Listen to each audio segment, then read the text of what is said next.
What's up, y'all? It's Dr. Paul and friends, Liberty Hill Comics.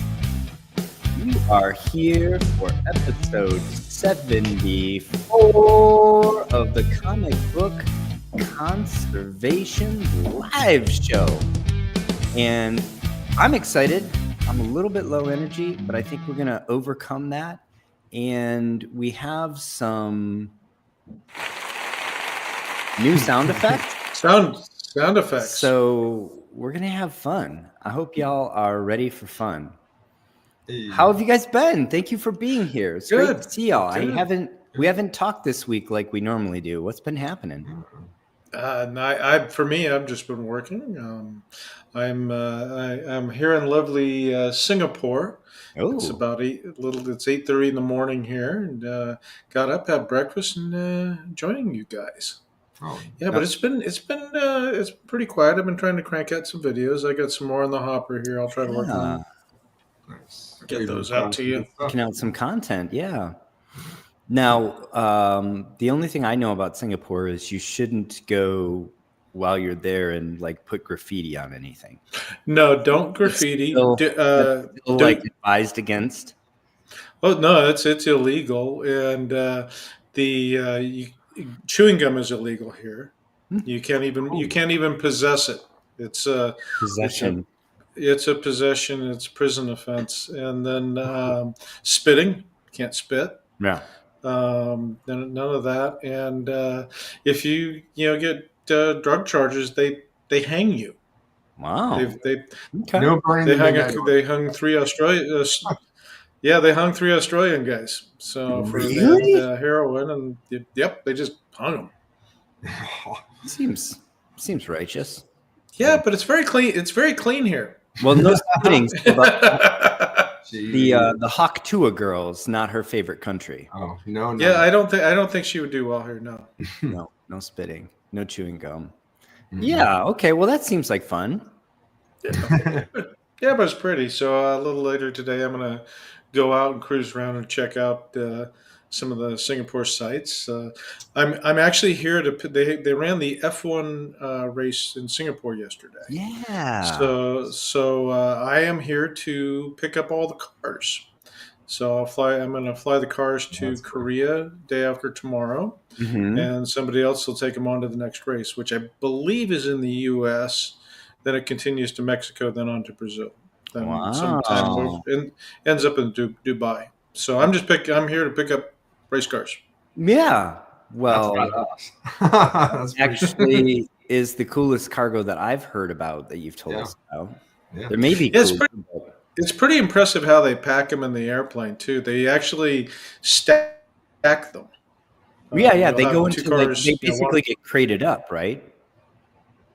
Yeah, it's like Hot Wheels. They don't crate them. They're open. They're just a special platform. They mount one on top of the other, and they put them in the airplane, and we just fill the airplane as many as we can. So they're mixing and matching all the different teams' cars. Yeah. Because Yeah, one of we the just things try- they're super secretive about, I mean, like, they freak out if somebody gets to photograph the bottom of one of their cars because they crashed it and it rolled upside down, right? They're like, Oh yeah. the season's over. Our tech is just forget about it. Everybody's got our tech now. Oh yeah. So how do they pack? How can they pack all the same teams together without other teams being able to see? Or is it like a third party does it? Well, we are the third party. They basically stack them all together, and I'll have 2 basically handlers on board the airplane as passengers. Sure. Yeah. They're basically load masters. Yeah. And so they basically accompany the cars, and all we do is move them. I'll get off the airplane in Korea. Another crew will get on the airplane. I believe they'll take them up to probably Anchorage or straight to Los Angeles. Yeah. Wow. If you're just joining us, welcome. This is F1 Logistics. It's a new It's a channel we just started. show. Exciting. We've got insider Captain Larry who's telling us all about it. Love it. Yeah. Phil, what about you, man? I'm guessing not quite as exciting. I don't know, but then again, maybe it is as exciting. Maybe you got No, hey, you got like a Superman 1 on the table. I don't know. well, Gosh, my jaded faces. Yeah, no, I have some cool. I got a Flash one open over there. Shout out to so more first appearances than Superman 1. That said, no, I've had an unusually busy social life actually since like last week. That's just continued. So I went to the one of the Red Sox Yankees games, which was very contentious event to be at, especially when I'm from Boston, but not really a sports fan. So I could play both sides and root for the Yankees and the Red Sox, which is very frowned upon. But I'm okay. Yeah, that's a good way to get a beer thrown at you. I feel. No, I just try to be as impartial as I can. That said, Drowning in Comics is always coming to you live from New York City. Phantom Restoration on Instagram or that website there, and happy to be here on this beautiful Sunday night talking comics with you fine gentlemen. Same. And looking forward to seeing the segment on the book that I cannot even remember what the picture was. So it's a surprise. That means it's exciting. Just like you guys don't know the book I'm going to show later. So, the audience doesn't. You guys do. It's brand new. And I was just at a sporting event. I just actually got back from Houston, where my daughter attends Rice and actually is a cheerleader. And we went to a football game last night. Cool. They played Florida Atlantic, whose mascot is apparently an owl. So there was a guaranteed Owls win. Unfortunately, it wasn't the Owls of Rice, but it was still fun. Well, we've got a lot of folks already in the chat. Let's say some hellos. We've got, before we get started, we have to thank our sponsors of this episode, Collecting Chaos and Salesboy Comics. If you have not yet checked out their channel, go check out their channel. Big applause to our sponsors. Thank you for sponsoring this episode. If you're watching it live and you're watching it ad-free, it's thanks to those two gentlemen. So check them out. Really appreciate y'all.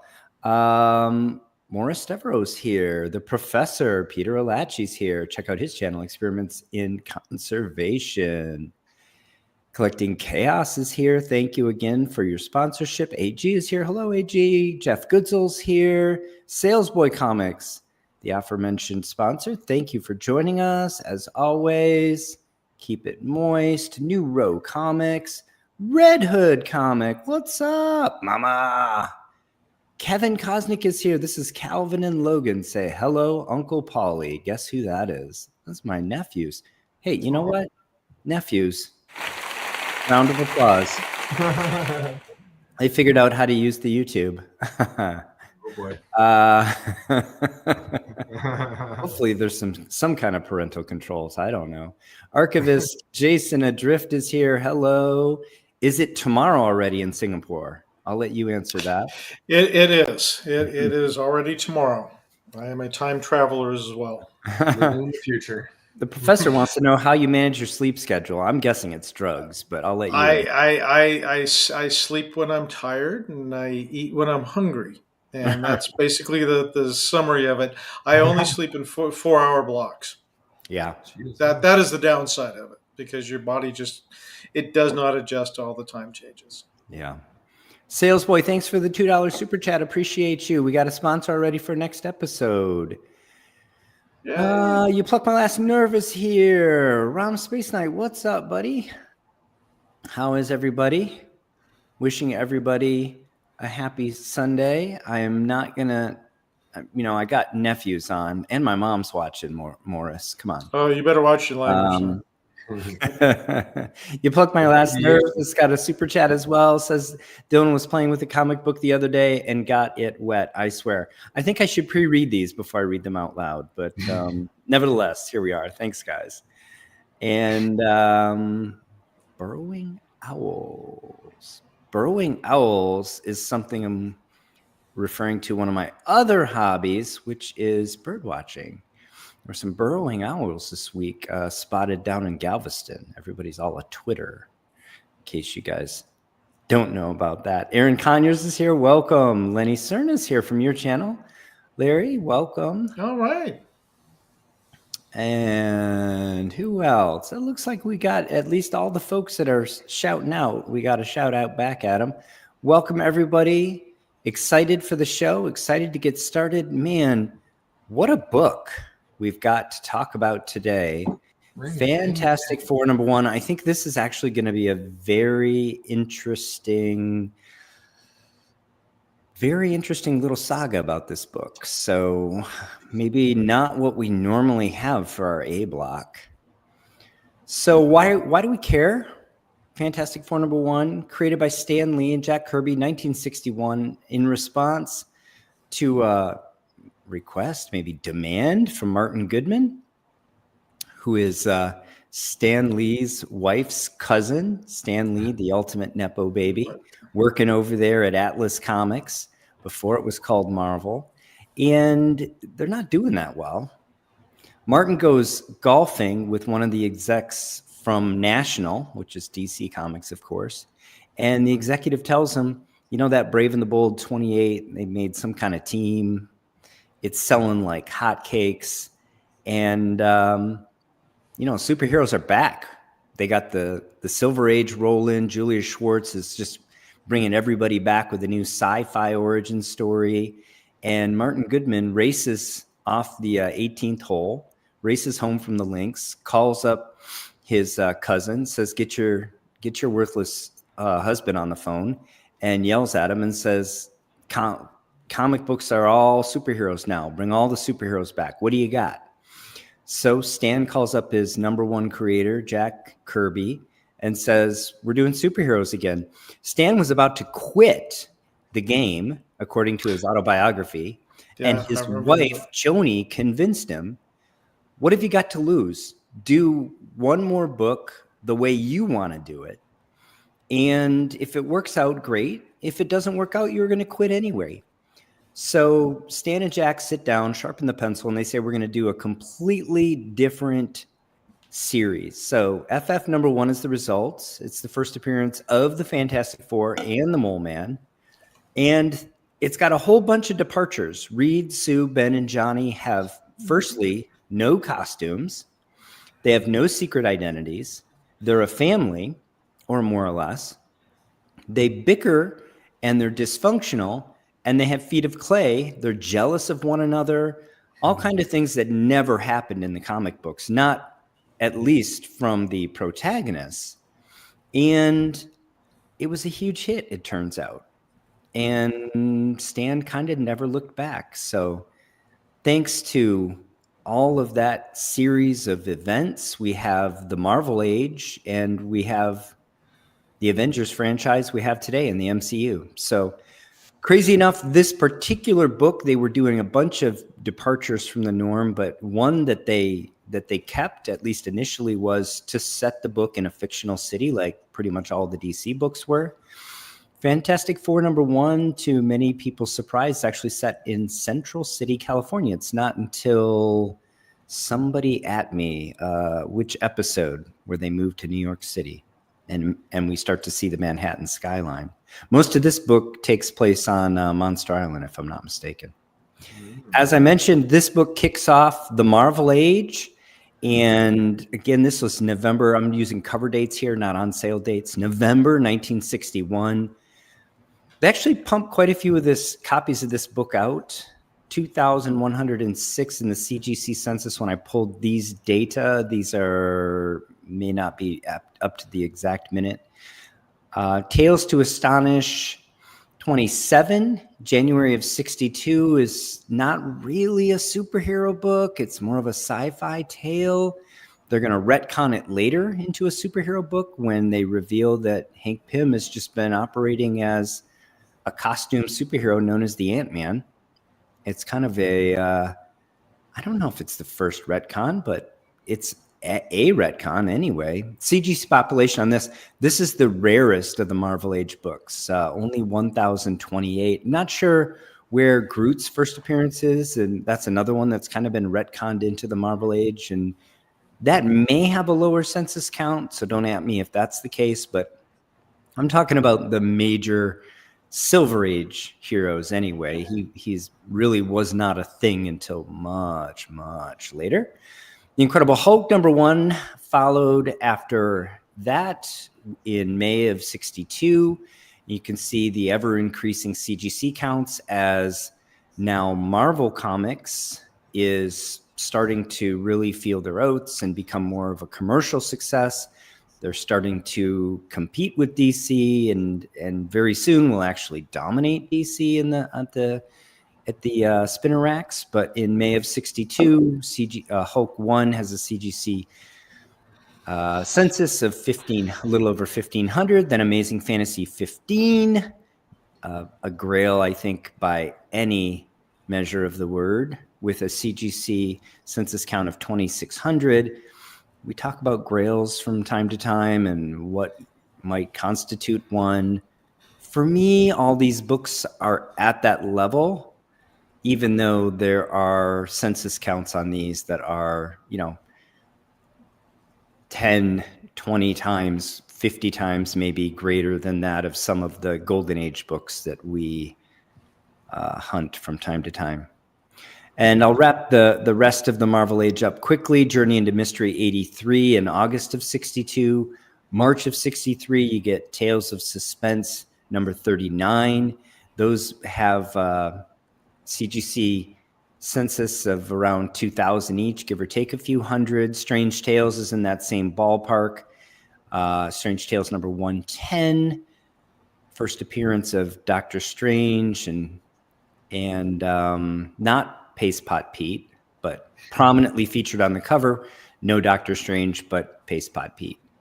And then Trapster. later known as the Trapster. It's not until I think John Byrne is writing the book in Fantastic Four, somewhere in the 200s, that they remind the Trapster and that his name was Paste Pot Pete, and they keep calling him Pete as a way to annoy him. Yeah, I don't think the Paste Pot translated to the panels and the very well, but anyway. Big step up with Avengers #1 in September of 63 with the CGC count well over 4 grand, and then wrapping up the Silver Age for Marvel. The Marvel Age, I should say, major first appearances. X-Men 1, September of 63, with nearly 5,000 in the census in Universal. And Daredevil 1 in April of 64, one of my favorites, just because it's a collaboration with Bill Everett, and I think it's really well done. In April of 64 with the CGC census count in Universal, 5,500. Any favorites there? Anything anyone wants to say about the Marvel Age? Any grails that folks want to talk about? Yeah, I had the one with Paste Pot Pete in my hands. I did a repair on it and I sold it. I wish I kept it, actually. Yeah. So it's a nice book. It's the only one of the major first appearances here for the Marvel Age that doesn't have our first appearance on the cover. The page with Strange on it too is so badass. It really is. If you get a copy and you get to flip through and see it, it's a cool page. No, it's a great book. I own that one. I have Tales to Astonish 27. I don't have the other 3 of these really big boys here. And I have Strange Tales 110. I have Avengers 1. And I have Daredevil 1. I don't have X-Men 1. But I know at least one person in the live stream has it. I've owned four TOS 39s. Yeah.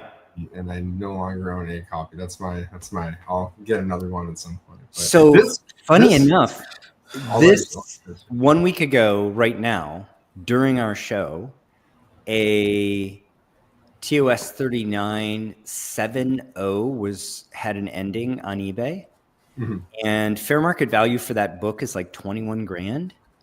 And I was watching it in the background and I was just like, well, if it's like if it's under 15 when the hammer's about to drop, I'll throw a bid in, just because the fair market value is 21,000, right? Yeah. I don't think I'm going to get hurt on that sale. It hammered at like 15.7. Oh, like ridiculously low price for that book. Like that weird grade, $5,000, $5,000 under fair market value. And not and high that enough to be high grade, and too nice for the people that have exactly 1 week ago, within minutes of right now. That's it. Nice. Yeah, but I've never owned that book. Get that book. this slide here, I think is a very it's probably the biggest takeaway, or should be one of the biggest takeaway for a lot of people, because I remember when the COVID spike happened on books and Daredevil 1 jumped up a lot, and I love oh my god, yeah, it's great. But I think if a lot of people could see these numbers, they would at least think differently about it, because that's a substantial jump. And if you're looking at the earlier ones here that have 1,000 and then 2,000, you're like, okay, 2,000, but 5,500, that's a lot. That's quite a lot. That means it's plentiful, and it's cool, because if you like Daredevil, it should always stay lower than the other ones. But if you want one, you can find one. Yeah, you don't have to wait for it. Yeah. Same with X-Men 1, really, in a way. There's a lot of them for sale at any given moment. Truthfully, there's a lot of all of these books for sale at any given moment. That said, demand, entry-level copies, really. Demand far outstrips supply. So these are big boy and girl books, right? But yeah, I like the Tales to Astonish 27 because of the super low count. And that was the second of these books that I purchased after Avengers 1, because Avengers 1 was my sort of grail as a child, and I finished my Avengers run, my volume 1 Avengers 1 a long time ago. Anyway, I don't know if anybody in the chat wants to talk about it. Collecting Chaos says Daredevil was the best in my opinion. Actually, Jim has a comment here. I want to probe this. I know he has deep knowledge. He says they don't overtake DC until 72. But isn't it true that that's only the case because DC controlled their distribution and would not literally allow them to sell more comics? Weren't they actually eating their lunch in terms of popularity, and they were selling out? They were they were limited to the amount that they could actually produce. Yeah, only 8 books at a time, right? Yeah, and that's why Tales at a time, for example, is a split book. That's why Strange Tales becomes a split book, as does Tales to Astonish. But maybe I'm wrong. Maybe there's a different way to look at that. But I think it's technically true that they don't have greater overall sales than DC until after 72. But I think they were dominating the spinner rack well before that. I think in the late 60s, they were dominating. Here it is. Till 68. He's on the ball. He always is. Yep. Look, we got super knowledge in our yeah, we got some smart guys there. We always have super knowledge. Drop more of it. Mid 71, DC went to 15 to 25 cents in 52 pages. How'd that work out for them? All right, let's move on. I'll highlight this one. One person took me up on which one's your grail. My brother. All right. So FF1, as I mentioned, little under 2,200 Universal, well over $3,000 all grades. Don't get too excited. Almost 200 of them are signature. Stan Lee signed a lot of these books. I mean, that's close to 10% of the Universal population. If you think about it that way, it's kind of wild. Nearly 1 in 10 of the Universal books are signed by Stan Lee. 746 restored, which is wild. Just 19 we have a new category now from Go Collect where they have signed, but they're JSA rather than observed under the signature series by CGC. So actually, I guess we can add that 19 to the 194 and get to a full 10% of these books are signed by Stan Lee. I assume it's almost all Stan Lee, but there may be some other signatures in there. We're going to talk about a conserved book today, though. The median grade here is a lowly 3.5, and as I said, lots of restored copies. This book was not made to last, right? This paper's rough, and there were a lot of them that were doctored up at one point in the past, one way or the other. Total market cap, according to GoCollect, at the 6.0, which, by the way, is top 12% of the census, over 1.6 million at current market values. Huge variance on this book. Just in the last 12 months, you have a low sale of 24 grand, a high sale of 40 grand, the 1 year average at just under 29,000. GoCollect calculates with their algorithm the fair market value at 27,000. I will say the last sale was around 25,000, as was the 90 days average. That said, I didn't see any real reason, given that at least one copy did sell for 40 grand in the last 12 months. I didn't see any real reason to deviate from their algorithm here. So I used the 27,000 as fair market value. Yeah, and you look at that graph, you can spot, what we're talking about, COVID prices. And oh yeah, we just we throw that out and say COVID prices. We're talking 2022. Yeah, that's where everything or late 21, 2022. But that is when everything spiked. Thanks for mentioning that, Larry. High water mark on this book in this grade, Universal, $63,000. Yeah, I think that may be inflation adjusted, so it may be just a tad under that. I'm not 100% sure on this view from GoCollect. Some of the time they will inflation adjust their values, but nevertheless, still crazy. A lot of money. Yeah. You would have to be Richie Rich to buy it. Yeah. Here's the cert for this book. So it was graded and then sent directly to the eBay auction site. So this was graded. Look at the grade date, September 19th, 2025. And this book hammered on September 30th, I believe. Did you give that 11 days? As some foreshadowing? Was that some foreshadowing, Dr. Paul? 11 days after it was graded, it was hammered sold, which is just wild to me that this had to be a rush job at CGC to get it back that quickly and auctioned. By the way, the seller had the book in hand. They didn't use the CGC images for the auction site. So this was a low dollar starting auction, and it was not a fixed price. This was a throw it out there and see what happens, folks. Conservation includes cover reinforced, cover cleaned.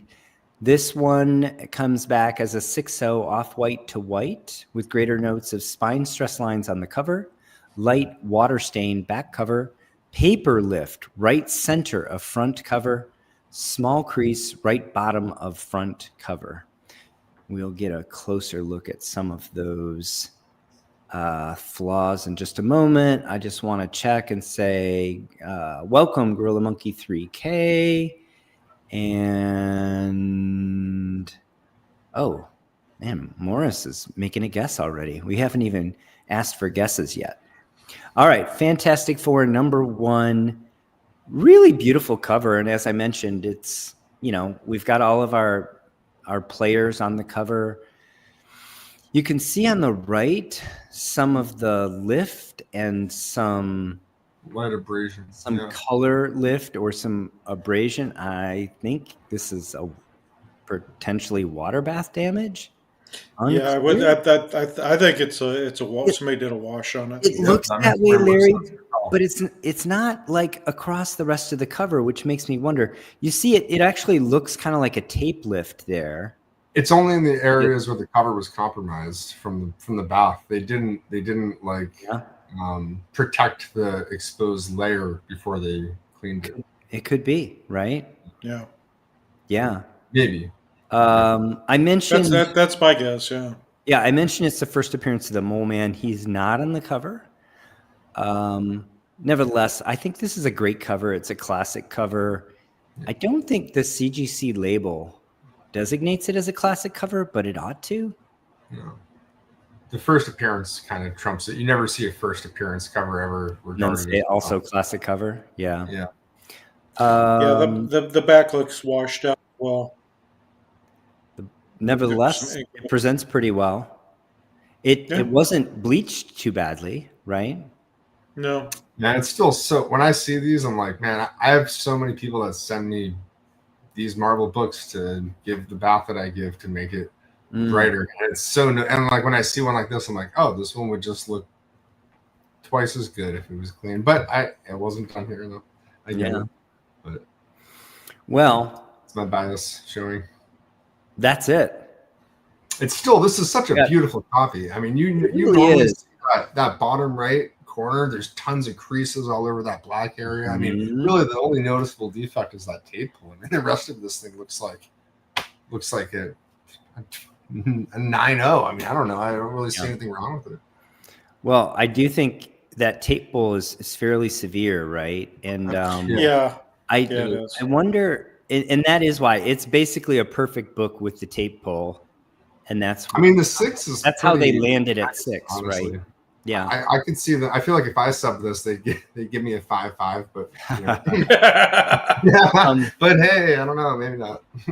One thing I wanted to point out here is that when I look at this book, I don't really see cover shrinkage. I mean, maybe the tiniest amount, maybe. But I think the amount that could normally be attributed just to like a little bit of spine roll. Well, if you look at the back cover right there on that left edge, you can see the pages. Then you go back to the front cover, and you can also see the pages. That tells me there was some horizontal shrinkage, not vertical shrinkage. Well, yeah, that's how we would expect it in this book would be. Horizontal. Yeah, and that also leads me to believe that this had a bath. But there's also.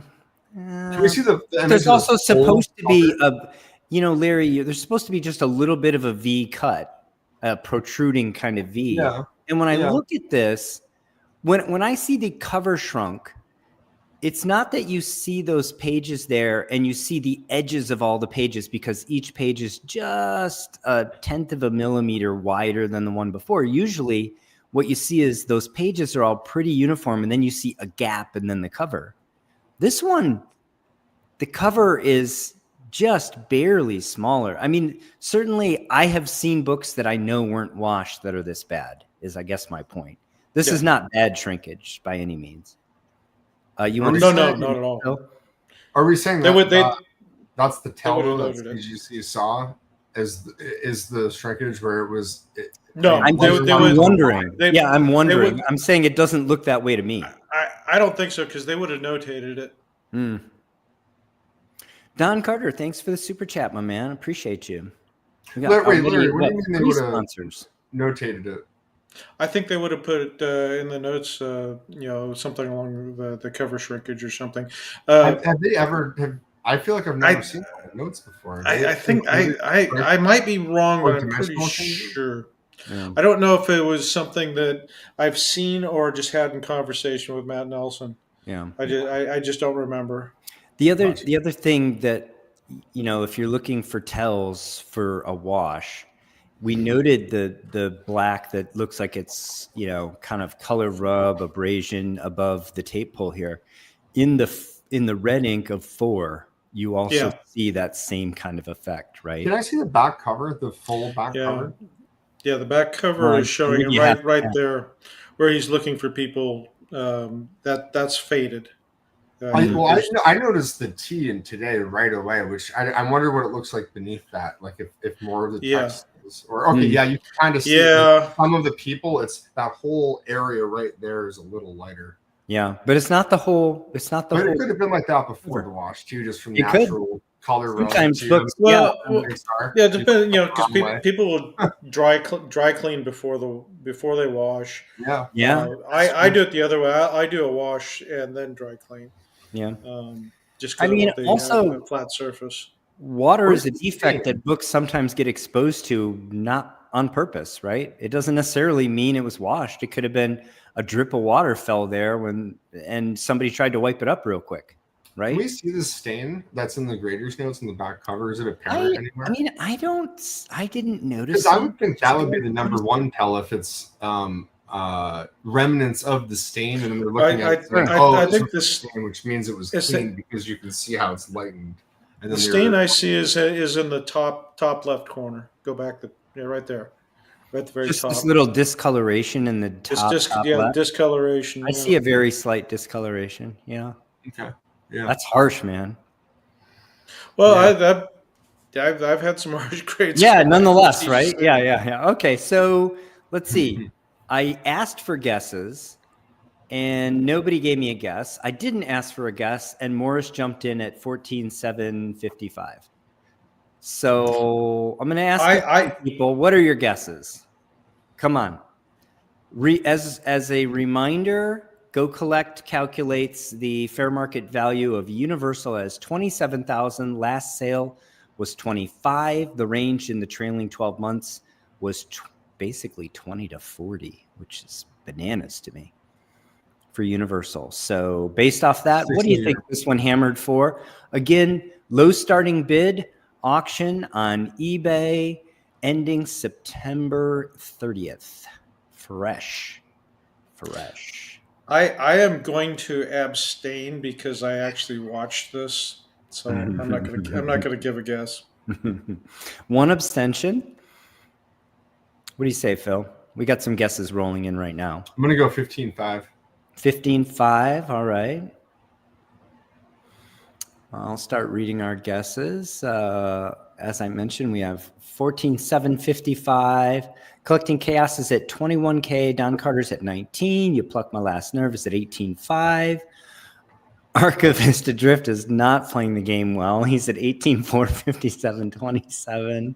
Oh, there's a 25,000. Ben Stewart is at 19.5. The Professor says 20K. Neurocomics says 17K. Salesboy says 25K. Gorilla Monkey 3K says 17.5. Phil, your guess was again? 15.5. 15.5. All right. Let's see if I can figure this out. This was the only drum roll I could find.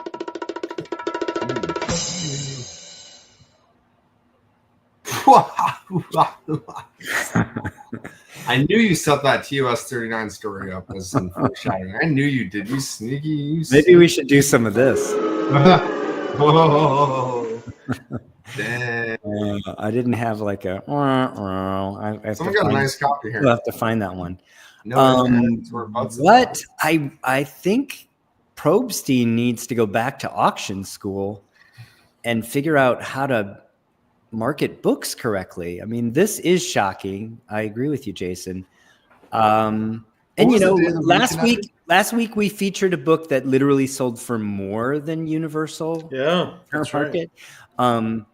I thought it was fair to show this one, which is obviously a kind of a auction result for conserved books. 43%. We've definitely seen worse. Yeah. But this is the worst one we've seen in a while, at less than half of the value of Universal. You say September 30th is when it sold? It did. Yeah. And you know what? I didn't look to see if it was a well-publicized auction in terms of, you know, it was like 2 a.m. Did it end at 2 a.m.? Was it a one-day auction, right? Oh yeah, true. All those that things. said, I mean look, Probstein apparently is a professional, right? This is nearly 1.5 million. Oh, they have a lot of transactions. Stuff. One would think they know how to auction things off, but holy moly! Well, it depends on who sets up the listing. I mean, you know, it's a conserved book, and some people, you know, they still have that stigma on conserved. They're treated like a restored. Yeah, yeah. I think the buyers of this are just not a good venue.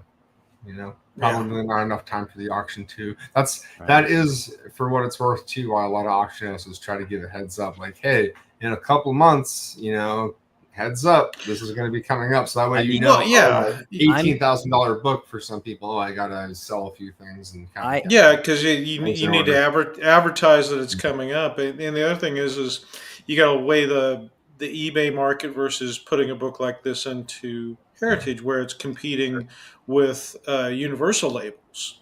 Sure. Some savvy dealer probably picked this up. If I would say this would probably be a dealer pickup. Yeah. The savvy collector, that would also be really cool. Ben, the answer is they absolutely do not. They can tell you, the estimate on this is $8,000, and if it sells for $800. Well, it's just like people take their, Heritage offers an advance on your sales, and if your sales don't meet what they advanced to you, guess what happens? You owe them money for selling your book. Yeah. So it's partially your responsibility to really know, okay, how much am I getting out of this? What did I put in? All the variables and all the risks. My hope, I would just say this. My hope is, because I think that this was very well bought. I think it's a sad day for the seller.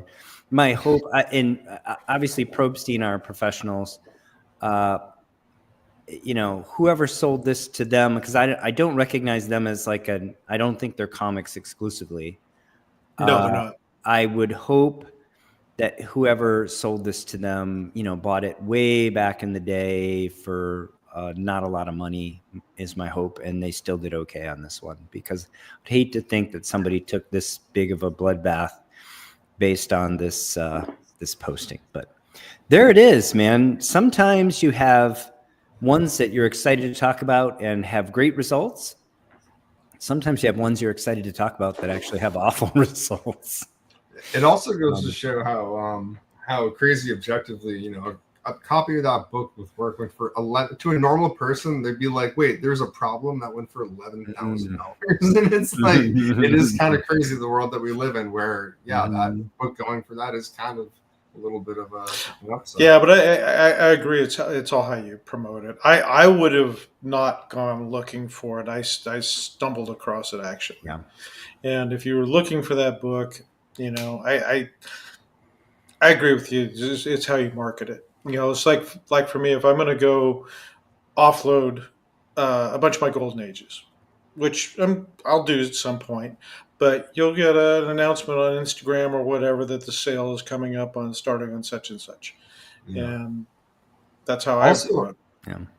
I just add too, if you are going to sell it on eBay, if that was my book, I would have put it in buy it now of $25,000 or make an offer. And then someone makes an offer of $17,500, and hey, that's $6,000 more than what you would have sold at auction. And there's a way bigger risk for the window of 7 days. 7 days for a lot of people. People could be on vacation. They could want the book, but they just bought another book, and 2 weeks from now they're going to look and say, oh, I missed this one because it's only 7 days. But if you do it, buy it now, and it sits there for months, sometimes that's auction houses actually don't like that as a scenario, because you're not going to consign to them. And I like consigning to auction houses, but sometimes if it's your own book, that's the way to go. Because you wait for the right buyer to come along, and you're only trying to sell it to one person. 100%. I personally, I would have done just exactly what you're describing here. I probably would have listed it more like 20 and looked for the first 16 to 18, depending on how quickly I needed to sell it. And it might take 6 weeks, it might take a year, but you will sell it. You will sell it if you're asking 20 for that and you're willing to take 16, 17, 18. And I think that's a fair price for that book. One of the things that we sometimes talk about but didn't today, although I kind of set the conversation up with the census conversation, is that in the golden age, we will often see higher percentages of the conserved books selling relative to Universal. The reason being, the total population might be 50 copies. It might be 100, 200 copies. If you want that book, you buy the conserved copy, or you wait 2 or 3 more years sometimes for another copy. Or more, maybe even longer, right? Yeah. Depending on the book. And so the gap is smaller. this being a book that does have 2,000 copies in the census, you can wait. You could say, well, you know what? I could get a 3.0 or a 4.0 Universal for that kind of money. And why bother, right? Exactly. I also want to highlight a comment. Welcome to the show, Derek. Looks like here from Larry's channel. Good evening. How do you know what will be collectible in years to come? We don't know, really. I recommend you buy what you like. And well, I look at it as you got to look at it from what perspective. Are you looking at it as an investment to park your money, or are you looking at it for something that you want? And if you're looking to park your money, I always look at the golden age, because it's a market that it trickles upwards slowly, but it doesn't lose money. You're going to have silver age books, which it's wild. You can watch them go up and down, but golden age, they're steady. If you look on a graph, they're like bonds. Yeah. They're like bonds. That's a good way of looking at it. They're like bonds. Buy and hold. And here's another comment from Lenny. It could be because the movie wasn't too good. It could be the timing of the movie, even more specifically, right? We talked about this. A lot of people, they buy the book before the movie drops. If you had it in your mind, man, FF1's my grail, I got to get a copy before the movie, just in case the movie is bananas good and everybody's scrambling for it. The mentality is, I need to get my copy before the movie drops. And then the movie drops, the demand falls, just falls off a cliff sometimes. This has happened many times. And so it could be that the timing of this with coming after the release of the movie was just terrible timing. As I mentioned, trailing sales for that book are between 20 and 40 grand. The last two sales were 25. Yeah, we talked about that last week. I mean, for me as a seller, I would dump the book a week before movie hits, or when the trailer hit. Yeah, Madam Web was a perfect example. You know, I dumped that Amazing Spider-Man as quickly as I could, because I just knew it was going to stink. I made money on 2 copies, and somebody else, didn't. I think sometime right after the trailer, if you're trying to be scientific about timing it, is probably a good bet for most books. We talked about the Thanos effect being one where that didn't hold true, where it just kept climbing for a decade afterward. But I think Thanos is the exception, not the rule. So there it is. Lively discussion. I hope everybody enjoyed that. I had fun putting it together. I talked a lot, but I guess that's why you're here. Hey, you put the segment together, so hey, if you enjoy the show, if you're having a good time, smash that like button, subscribe to the channel, subscribe to some of the other channels like Flying L Comics, like the aforementioned Salesboy Comics, the Adrift, the You Pluck My Last Nerves, the Don Carters of the world. Everyone, sub all these guys up. Everybody's out here just working really hard for the love, because nobody's getting rich making videos about comic book conservation. That's for sure.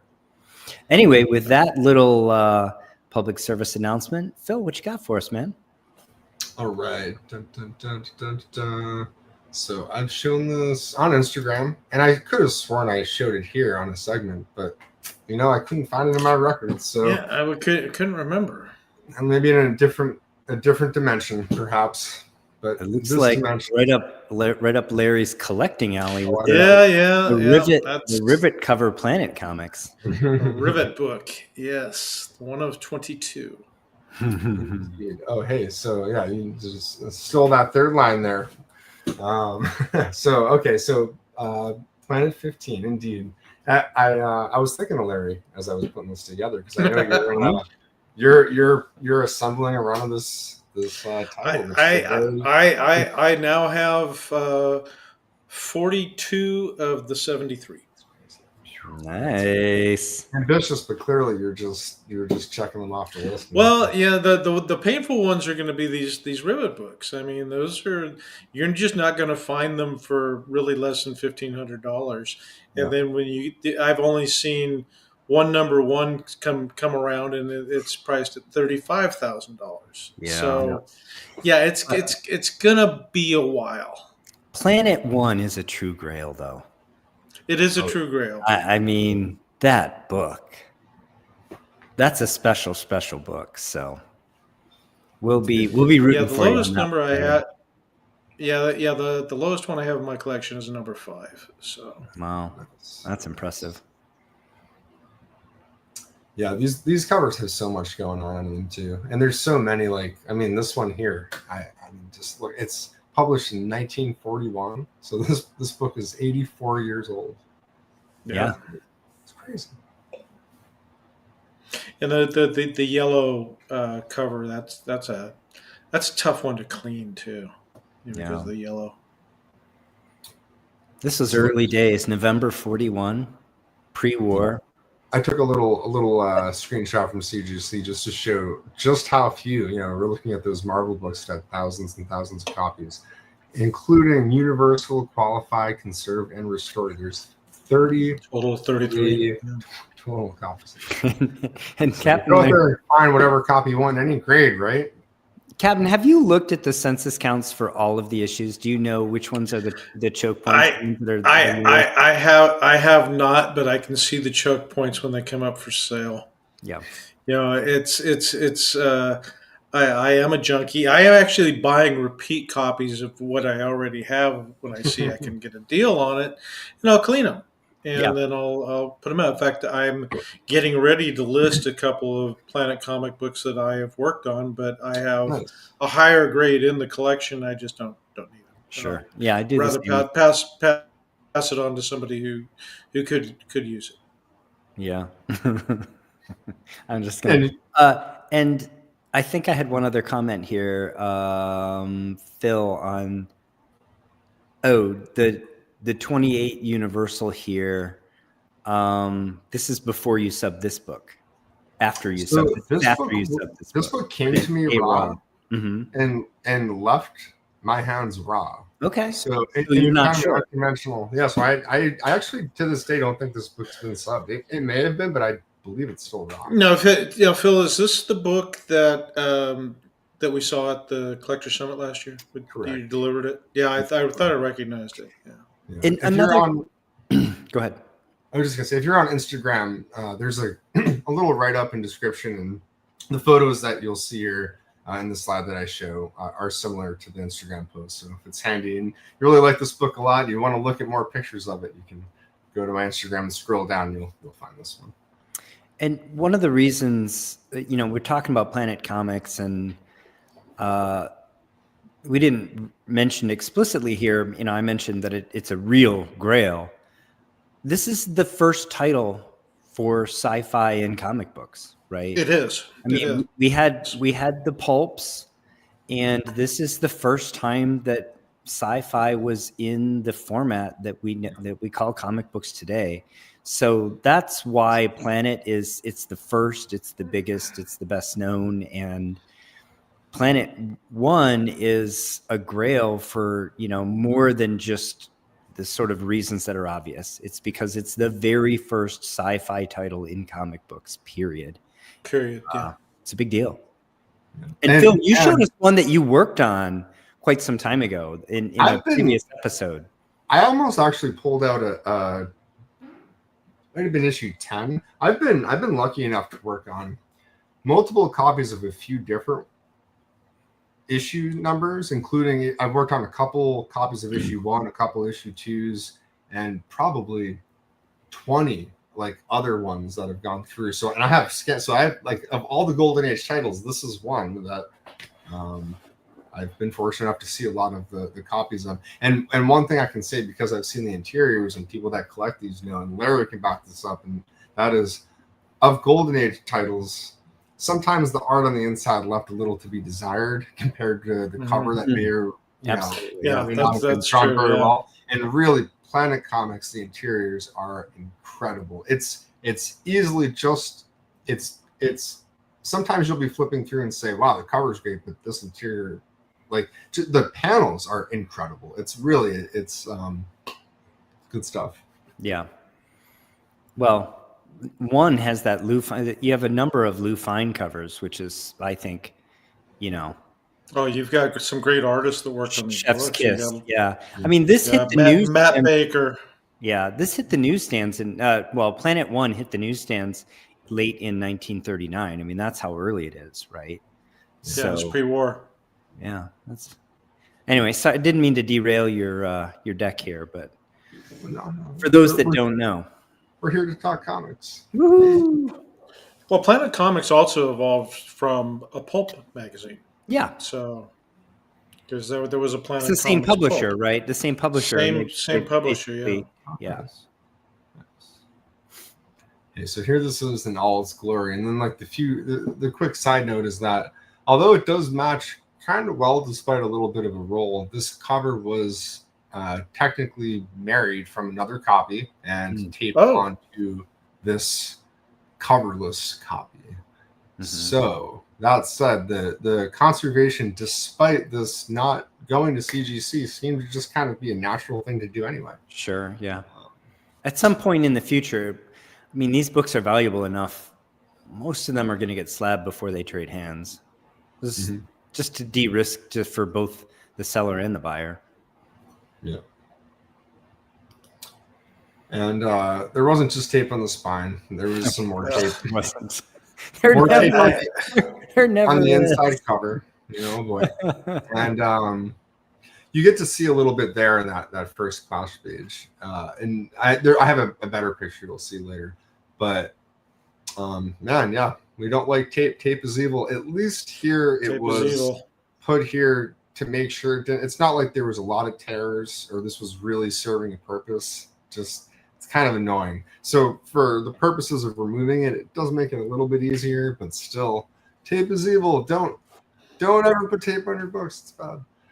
Because we got to remove it. And man, is it nasty, gunky, crappy stuff. Here's just a couple photos of the process of the removal here. So on the left, you have the cover while it's detached from the interior, flat open, and I've got it wet with solvent as I'm scraping away that gunk adhesive, which on the right you can see I've scraped onto a backer board that I got next to me there. Wow. Real fun stuff. Real nice stuff. Yeah, tape removal it's not quick. It's very time consuming to do it without risking damaging the book. I've been doing quite a bit of it lately, and it's just it's like if you watch my videos, I always put it 20 times speed if I'm showing the tape removal, because it literally takes a long time to do. On the left side too here, it's a little bit misleading. It looks almost like a lot of the color on the yellow is gone, but it's really just that's your lighting. It's due to the solvent, really. So you'll see in the after how actually crisp and clean that comes out. So at least on the inside, these two are different. And if you look, you can see why. On the left photo, you can see how the spine was split from at least the center all the way up. And then there was a little bit more splitting near the bottom staple. It was about 80% split. Wow. And then on the top edge there, you can see on the before, that whole piece on the top edge corner had kind of become detached to remove the tape. And then on the right, I reattached it there. So there was an intention just to kind of do a minimal conservation treatment here. No washing, deacidifying, or leaf casting. Just conserve and repair what's there to get the book back together so it can be read. So on the right, you can see how the spine split and resealed. Yeah, and the staples have been reinforced. Do you want to talk about the paper quality here and about Fiction House? And you've handled a lot of these books. How does this paper compare, for example, to Timely's or to National's output at the time? Yeah. I mean, yeah. Go ahead, Phil. One of the most notorious titles I think of when I think of books that can look perfect structurally or beautiful, but if you just open up the spine, you'll just split the spine, is Wonderworld Comics, one of the Fox titles. And it's just, for whatever reason, that cover stock is just so unforgiving. It's so unforgiving. It's a bummer, but it just is what it is. In my experience, at least with the Fiction House here, they're not bad, really. I mean, I don't really have as many issues with them as I do maybe like some timelies where you have to worry more about some color loss. Those can be kind of a little more fickle. But I personally I've never really had too many issues with Fiction House books. Yeah. Fiction House is in that camp with the Nationals and the output from Fawcett. It's really, and I haven't, is that true? I guess I've dealt with a few Fox books, but the early Blue Beetle and that sort of stuff, all the Fox stuff, rough, difficult books to conserve. I careful. Approve or approach with caution for sure. Yeah, those early, the ones I just have just a horrid time with are like the early Captain Marvel books. Oh, really? The early Fawcett stuff. The Fawcett stuff, and they shed ink like crazy. I could see that. The Fiction House books. I've worked on a lot of these planets now, and I actually find them to be fairly easy to work on. They hold up really well. They hold up really well. And once you deacidify the interior pages, they are so bright and the colors just pop, and they really come out great. Yeah. I think really the biggest thing Fiction House books are known for is to have a little bit of a range in terms of production inks. So you'll see. Yes. Like people almost will go more after color strike than they will after technical grade on Fiction House books, because there's some books where it's like, wow, the reds look orange, and then on other copies, so people really view that more favorably, or something. Yeah, you'd see some that look like two different covers.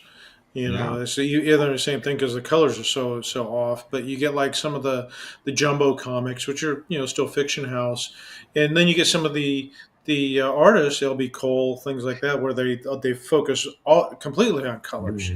And some of these books are just amazing once they're cleaned up. It's just it's like restoring an antique car. I mean, it's just beautiful when it's done. Anybody know the colorist for the Wolverine limited series? As long as you don't laminate the card.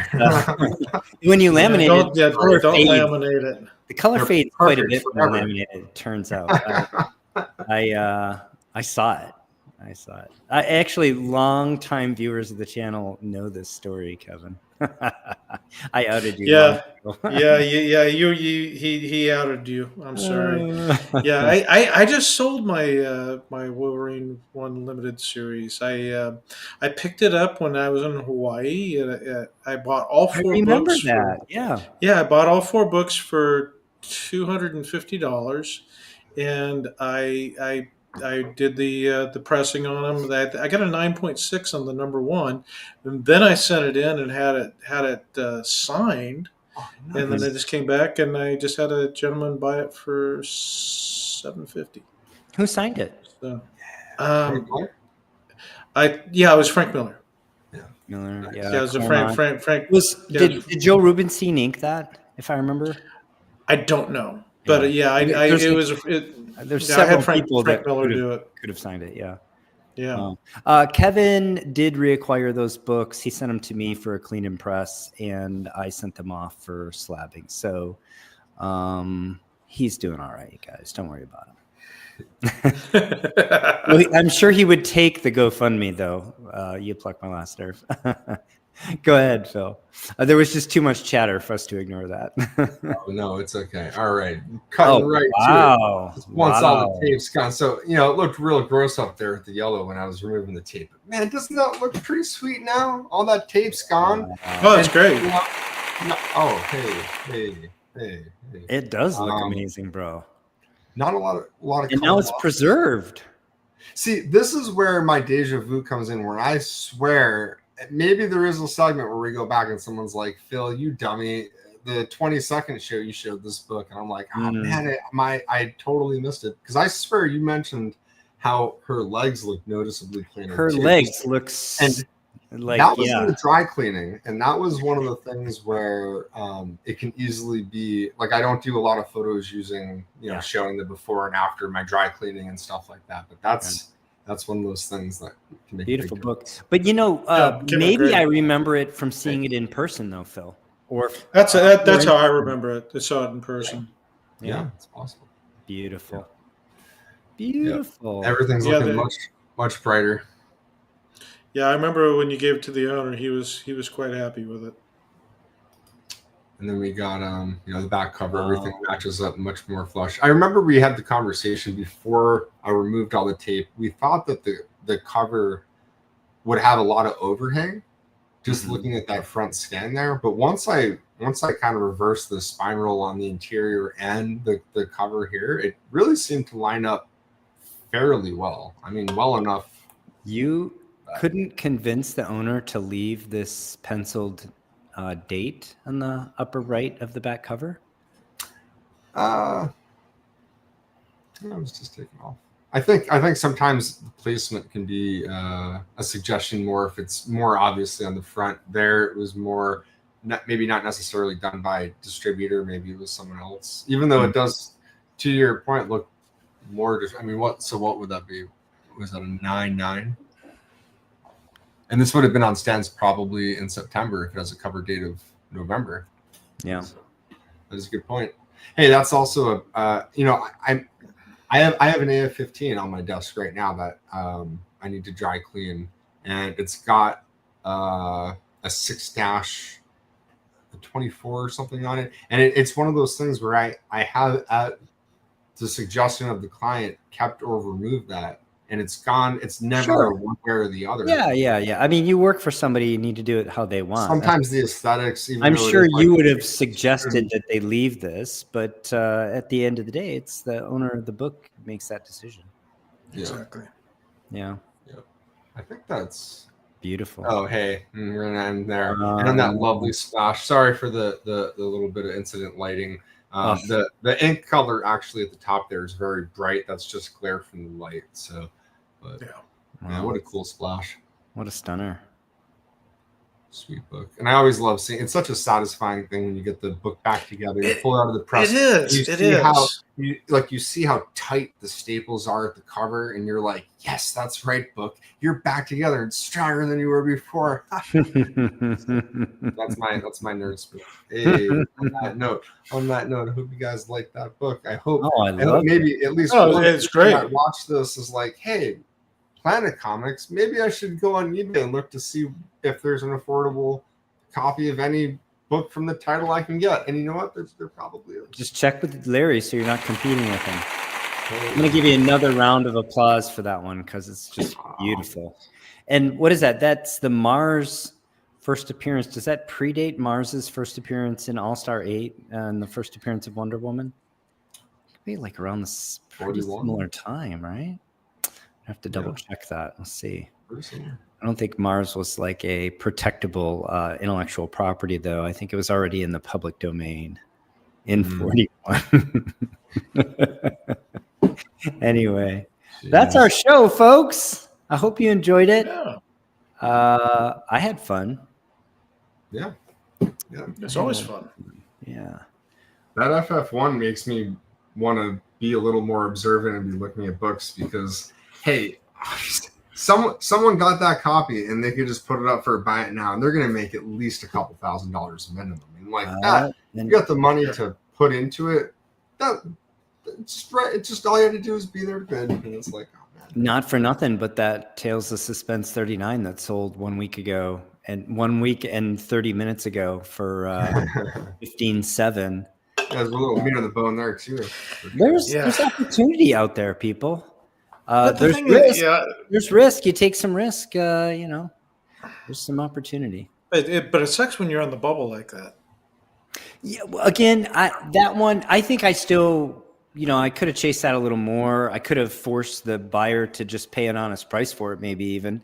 For me, I just set a number in my head of like, what would be so ridiculous that even my wife wouldn't be upset about me spending money on, and I thought, justification. like 15, right? So 15.7, with like, a minute to go. gotten And into it ended trouble up being with what that. it hammered at, which, there was Yeah. no real action in the last 10 seconds, which you normally expect. See, that was like with a few minutes to go, it was 15-7. And I thought, oh, well, in the last couple seconds is when there's a lot of action. And so, there's no reason to chase this.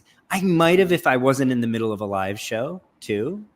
But I don't regret it. It is what it is. You guys see me you see me glance way to the side all the time. I'm watching the auctions. Well, Larry's not emceeing the show, so he's in a better position to do that than I am. Yeah, I got my main screen. We're talking about it. I got two screens. I got a screen on either side of me that I keep stuff going. That's like me during trading hours. I got the main screen and I got Thinkorswim off on the side. Yeah. Well, I really had fun, guys. I appreciate both of you. Appreciate our sponsors of this show. Reminder again, they are Collecting Chaos and Salesboy Comics. We got 3 super chats during the show for next week's show. That's Salesboy Comics, You Pluck My Last Nerve, and Don Connor. Thank you so much, everyone. Really appreciate the appreciation. Very seriously. And with that, I think I'll say, everybody have a great week. We're going to sign off, and I'm going to say until next time, take care of one another. See you later, everybody.